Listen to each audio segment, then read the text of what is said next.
आशुतोष शशांक शेखर चंद्रमौलिक चिदंबरा कोटि कोटि प्रणामि शंभु कोटि नमन दिगंबरा कोटि नमन दिगंबरा। ओम नमः शिवाय। नमस्कार दोस्तों, आप सभी का स्वागत है हमारे यूट्यूब चैनल पावरफुल हिंदू धर्म में। आज हम आप सभी को सावन मास में शिव महापुराण में रुद्र संहिता के प्रथम खंड में कथा अध्याय 15, 16 और 17 का रसपान कराएंगे। आइए रसपान कीजिए कथा अध्याय 15 का, जिसमें वर्णन है सृष्टि का वर्णन। नारद जी ने पूछा, हे पितामह, आपने बहुत सी ज्ञान बढ़ाने वाली उत्तम बातों को सुनाया है। कृपया इसके अलावा और भी जो आप सृष्टि एवं उससे संबंधित लोगों के बारे में जानते हैं तो कृपा करके हमें वो भी बताइए। ब्रह्मा जी बोले, हे मुनि, हमें आदेश देकर जब महादेव जी अंत ध्यान हो गए तो मैं उनकी आज्ञा का पालन करते हुए ध्यान मग्न होकर अपने कर्तव्य के विषय में सोचने लगा। उस समय भगवान श्री हरि विष्णु से ज्ञान प्राप्त कर मैंने सृष्टि की रचना करने का निश्चय किया। भगवान विष्णु मुझे आवश्यक उपदेश देकर वहां से चले गए तथा भगवान शिव की कृपा से ब्रह्मांड से 12 वैकुंठ धाम में जा पहुँचे और वही निवास करने लगे। सृष्टि की रचना करने के उद्देश्य से मैंने भगवान शिव और विष्णु का स्मरण करके तथा जल को हाथ में लेकर ऊपर की ओर उछाला। इससे वह एक अंड प्रकट हुआ जो 24 तत्वों का समूह कहा जाता है। वह विराट आकार वाला अंड जड़ रूप में था। उसे चेतनता प्रदान करने हेतु मैं कठोर तप करने लगा और 12 वर्षों तक तप करता रहा। तब श्री हरि विष्णु स्वयं प्रकट हुए और प्रसन्नता पूर्वक बोले। श्री हरि विष्णु ने कहा कि हे ब्रह्मा, मैं तुम पर प्रसन्न हूँ, जो इच्छा हो वह वर मांग लो। भगवान शिव की कृपा से मैं सब कुछ देने में समर्थ हूँ। ब्रह्मा जी बोले, हे महाभाग, आपने मुझ पर बड़ी कृपा की है। भगवान शंकर मुझे आपके हाथों में सौंप दिया है। आपको मैं नमस्कार करता हूँ। कृपा कर इस विराट 24 तत्व से बने अंड को चेतना प्रदान कीजिए। मेरे ऐसे कहने पर श्री विष्णु ने अंत रूप धारण कर अंड में प्रवेश किया। उस समय उनके सहस्त्र मस्तक, सहस्त्र आंखें और सहस्त्र पैर थे। उनके अंड में प्रवेश करते ही वह चेतना हो गया। पताल से सत्यलोक तक अंड के रूप में वहाँ विष्णु भगवान विराजने लगे। अंड में विराजमान होने के कारण श्री विष्णु जी वैराज पुरुष कहलाए। पंचमुख महादेव ने अपने निवास हेतु कैलाश नगर का निर्माण किया। हे देवर्षि, संपूर्ण ब्रह्मांड का नाश होने पर भी वैकुंठ और कैलाश अमर रहेंगे, अर्थात इनका नाश नहीं हो सकता। महादेव की आज्ञा से ही मुझ में सृष्टि की रचना करने की इच्छा उत्पन्न हुई है। अनजाने में मुझसे तमोगुणी सृष्टि को उत्पन्न हुई है, जिसे अविद्या पंचक कहते हैं। उसके पश्चात भगवान शिव की आज्ञा से स्थावर संज्ञक वृक्ष, जिसे पहला सर्ग कहते हैं, उसका निर्माण हुआ, परंतु पुरुषार्थ का साधक नहीं था। अतः दूसरा सर्ग त्रियक स्त्रोता प्रकट हुआ। यह दुखों से भरा हुआ था। तब ब्रह्मा जी द्वारा उद्धर्व स्त्रोता नामक तीसरे सर्ग की रचना की गई। यह सात्विक सर्ग देव सर्ग के नाम से प्रसिद्ध हुआ। यह सर्ग सत्यवादी तथा परम सुखदायक है। इसकी रचना के उपरांत मैंने पुनः शिव चिंतन आरंभ कर दिया। तब एक रजोगुण सृष्टि का आरंभ हुआ, जो अवर्क स्त्रोता नाम से विख्यात हुआ। इसके बाद मैंने 5 विकृत सृष्टि और 3 प्राकृत सर्गों को जन्म दिया। पहला महातत्व, दूसरा भूतों और तीसरा वैकारिक सर्ग है। इसके अलावा 5 विकृत सर्ग है। दोनों को मिलाकर कुल 8 सर्ग होते हैं।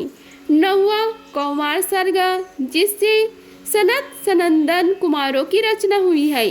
सनत आदि मेरे 4 मानस पुत्र हैं, जो ब्रह्मा के समान हैं। वे महान व्रत का पालन करने वाले हैं। वे संसार से विमुख एवं ज्ञानी है। उनका मन सदैव शिव चिंतन में लगा रहता है। मुनि नारद मेरी आज्ञा पाकर भी उन्होंने सृष्टि के कार्य में मन नहीं लगाया, इससे मुझ में क्रोध प्रवेश कर गया। अब भगवान विष्णु ने मुझे समझाया और भगवान शिव की तपस्या करने के लिए कहा। मेरी घोर तपस्या से मेरी भावों और नाक के मध्य भाग से महेश्वर की 3 मूर्तियां प्रकट हुई, जो पूर्णा सर्वेश्वर एवं दया सागर थी, और भगवान शिव का अर्धनारीश्वर रूप प्रकट हुआ। जन्म मरण से रहित परम तेजस्वी सर्वज्ञ नीलकंठ साक्षात उमा वल्लभ भगवान महादेव की साक्षात दर्शन कर मैं धन्य हो गया। मैंने भक्ति भाव से उन्हें प्रणाम किया तथा उन्हें प्रसन्न करने के लिए उनकी स्तुति करने लगा। तब मैंने उनसे जीवों की रचना करने की प्रार्थना की। मेरी प्रार्थना स्वीकार करते हुए देवाधिदेव भगवान शिव ने रुद्र गणों की रचना की। तब मैंने उनसे पुनः कहा, हे देवेश्वर शिव, हे शंकर, अब आप संसार की मोह माया में लिप्त ऐसे जीव की रचना करें जो मृत्यु और जन्म के बंधन में बंधे हो। यह सुनकर महादेव जी हंसते हुए कहने लगे। शिव जी ने कहा, हे ब्रह्मा, मैं जन्म और मृत्यु के भय में लिप्त जीवों की रचना नहीं करूंगा, क्योंकि वे जीव संसार रूपी बंधन में बंधे होने के कारण दुखों से युक्त होंगे। मैं सिर्फ उनका उद्धार करूंगा, उन्हें परम ज्ञान प्रदान कर उनके ज्ञान का विकास करूंगा। हे प्रजापति, इन जीवों की रचना आप करें। मोह माया के बंधनों में बंधे इस प्रकार की जीवों की सृष्टि करने पर भी आप इस माया में नहीं बंधेंगे। मुझसे इस प्रकार कहकर महादेव शिव शंकर अपने प्रसाद के साथ वहां से अंतर्ध्यान हो गए। ये कथा अध्याय 16 का रसपान कीजिए, जिसमें वर्णन है सृष्टि की उत्पत्ति।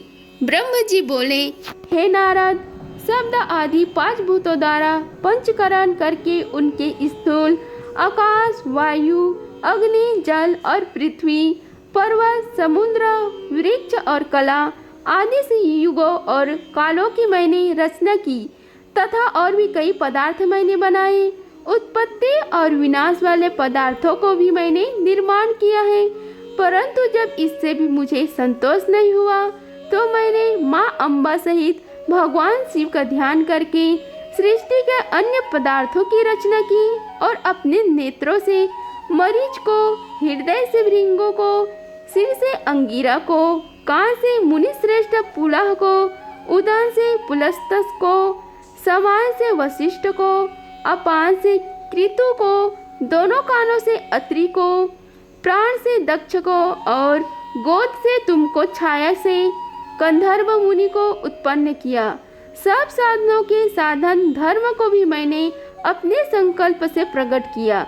हे मनुश्रेष्ठ, इस तरह साधकों की रचना करके महादेव जी की कृपा से मैंने अपने को कृतार्थ माना। मेरी संकल्प से उत्पन्न धर्म मेरी आज्ञा से मानव का रूप धारण कर साधन में लग गए। इसके उपरांत मैंने अपने शरीर के विभिन्न अंगों से देवता व असुरों के रूप में अनेक पुत्रों की रचना करके उन्हें विभिन्न शरीर प्रदान किया। तत्पश्चात भगवान शिव की प्रेरणा से मैंने अपने शरीर को 2 भागों में विभक्त कर 2 रूपों वाला हो गया। मैं आधे शरीर से पुरुष व आधे शरीर से नारी हो गया। पुरुष स्वयंभू मनु नाम से प्रसिद्ध हुआ एवं उच्च कोटि के साधक कहलाए। नारी रूप में शतरूपा नाम वाली योगिनी एवं परम तपस्वी स्त्री उत्पन्न हुई। मनु से वैवाहिक विधि से अत्यंत सुंदरी शतरूपा का पाणी ग्रहण किया और मैथुन द्वारा सृष्टि को उत्पन्न करने लगे। उन्होंने शतरूपा से प्रियव्रत और उतानपाद नामक 2 पुत्र तथा अकुति, देवहूति और प्रसूति नामक 3 पुत्रियां प्राप्त की। अकुति का रुचि मुनि से, देवहूति का गंधर्व मुनि से तथा प्रसूति का दक्ष प्रजापति के साथ विवाह करा दिया गया। इनकी संतानों से पूरा जगत चराचर हो गया। रुचि और अकुति के वैवाहिक संबंध में यज्ञ और दक्षिणा नामक स्त्री पुरुष का जोड़ा उत्पन्न हुआ। यज्ञ की दक्षिणा से 12 पुत्र हुए। मुने, गंधर्व और देवहूति के संबंध से बहुत सी पुत्रियां पैदा हुई। दक्ष और प्रसूति से 24 कन्याएं हुई। दक्ष ने 13 कन्याओं को विवाह धर्म से करा दिया। ये 13 कन्याएं श्रद्धा, लक्ष्मी, धृति, तुष्टि, पुष्टि, मेधा, क्रिया, बुद्धि, लज्जा, वसु, शांति, सिद्धि और कृति हैं।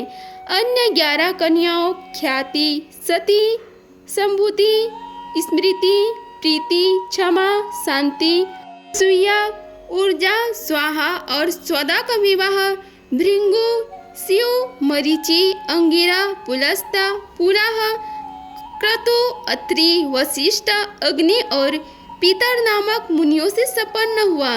इनकी संतानों से पूरा त्रिलोक भर गया।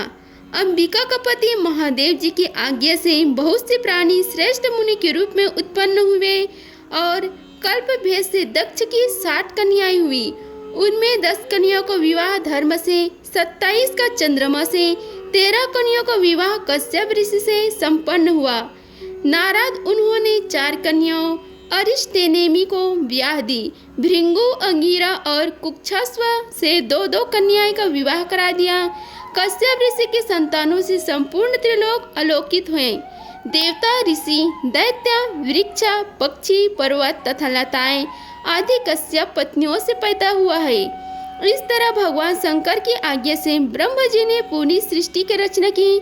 सर्वव्यापी शिव जी द्वारा तपस्या के लिए प्रकट देवी, जिन्हें रुद्रदेव ने त्रिशूल के अग्रभाग पर रखकर उनकी रक्षा की, वे सती देवी की ही दक्ष से प्रकट हुई थी। उन्होंने भक्तों का उद्धार करने के लिए अनेक लीलाएं की। इस प्रकार देवी शिवा ही सती के रूप में भगवान शंकर की अर्धांगिनी बनी। परंतु अपने पिता की यज्ञ में अपने पति का अपमान देखकर उन्होंने अपने शरीर को यज्ञ की अग्नि में भस्म कर दिया।